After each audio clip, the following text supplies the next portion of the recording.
Hi, Joe White. Going to record a quick video. Seems easier than sending you guys a very lengthy email and forcing you to read that. If you don't have time to watch this video, you don't have to.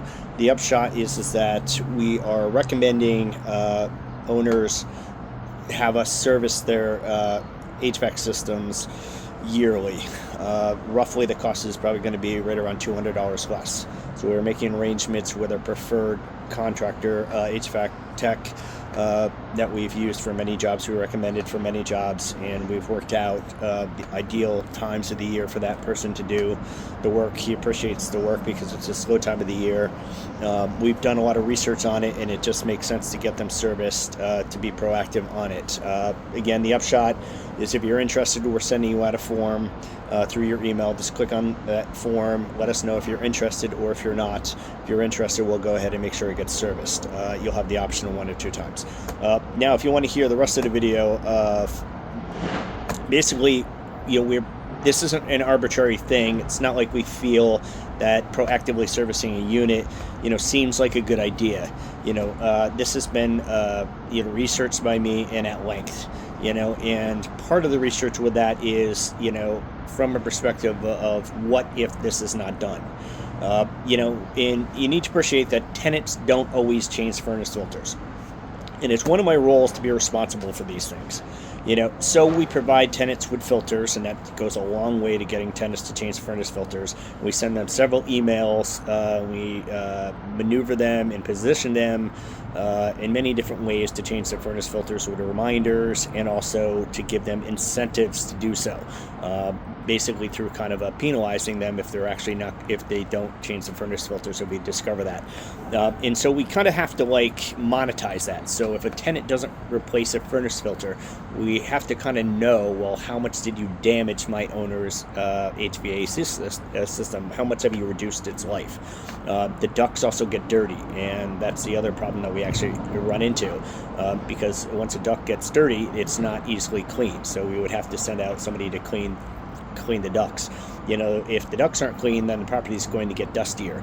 If the property gets dustier, the tenants are inadvertently making it a less desirable place for them to live. Then it's going to increase tenant vacancy. You kind of see where I'm going with this. And part of what one of the roles I have for growth property management is that I try to monetize that. I want to know, okay, you have damaged this property by how much? You have cost my owners how much? And we need to be compensated for that. So we try to put a dollar amount on it, so the owners are fine. You might not feel fine. The tenants have reduced the life expectancy of your furnace, but growth property management is actually putting a dollar amount on that, and we're actually kind of getting that from the tenant. Now, when you get a big expense and have to replace the HVAC system, you're not going to feel that way to you. But from an investment perspective, from a cost versus benefit perspective, which is what I deal in, we do have you covered. So from that, it's really not much of a stretch for me to continue looking at this and say, okay, what if the owners choose not to get their units serviced? Is it going to be, how devastating is this going to be? And the upshot is it's not going to be devastating. Any of you owners that basically fill out this form and you indicate you're not interested in getting your HVAC systems, you're not getting a call from me as some of you guys might get. As some of you might know, I'm pretty opinionated. I have a fiduciary responsibility to advise you. You ultimately make the decisions. I do not. But some of you have found that I can be very opinionated, and I will call and tell you very blunt, maybe to a fault. I'm very blunt with everybody. I will tell you what my thoughts are. If you tell me you have no interest in spending the money to get this HVAC system, service every year, I'm not going to get upset. My research isn't going to show that it's really a devastating thing to do. But from a cost versus benefit perspective, it does make sense for you to get your HVAC system serviced at least once a year. So HVAC companies recommend twice a year. I definitely advise getting it done once a year, but that will be your decision. So, the benefits would be it will reduce the energy cost by 5%. Now, that's more of a tenant benefit than it might be an owner benefit, but we do actually want to make the property as livable for the tenants as possible.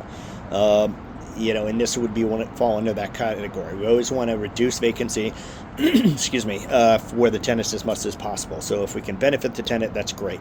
But it will also extend the lifespan of your HVAC system.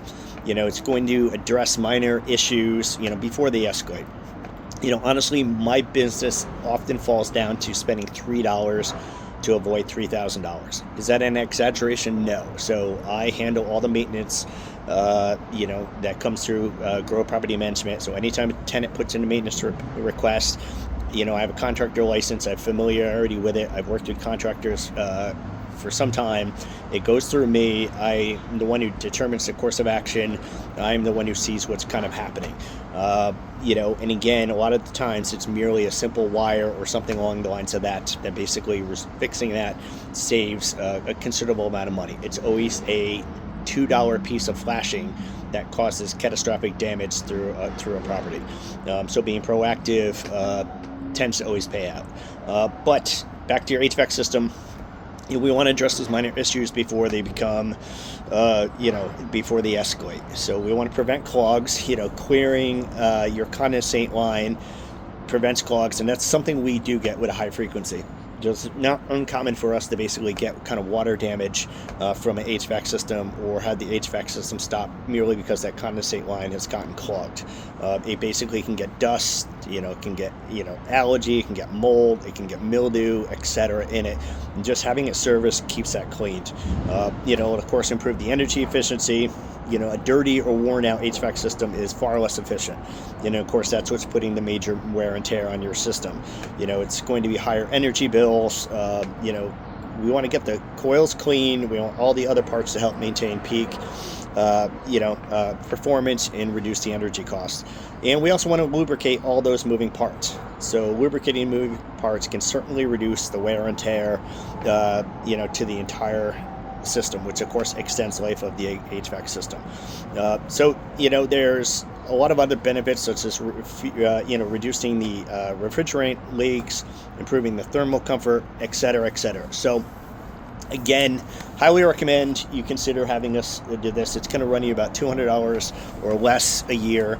It's going to cost more if you have multiple zones. So multiple zones would be that you actually have 2 condensers in a property. So a very high-end, more luxury home might have multiple units, in it, not registers, but the actual larger units that are typically outside of a property. It will run a little bit more than the 200. But highly recommend getting it once a year, sending out the form. Fill that form out, let us know, and if you're interested, we will send somebody out to get this done. As usual, we get preferred pricing, so it should be at a reduced cost. We're sending it to him at his ideal time of the year. So we're working directly with the HVAC tech that we use for a lot of service calls, asking him hey, when is your slow time of the year? We're getting his input, and then I'm actually kind of putting my input too, because a lot of this is actually his being outside, hosing down a unit. And I think he feels certain times of the year would be great. I'm kind of thinking, well, maybe it's not ideal for him to be out in super frigid cold with a hose.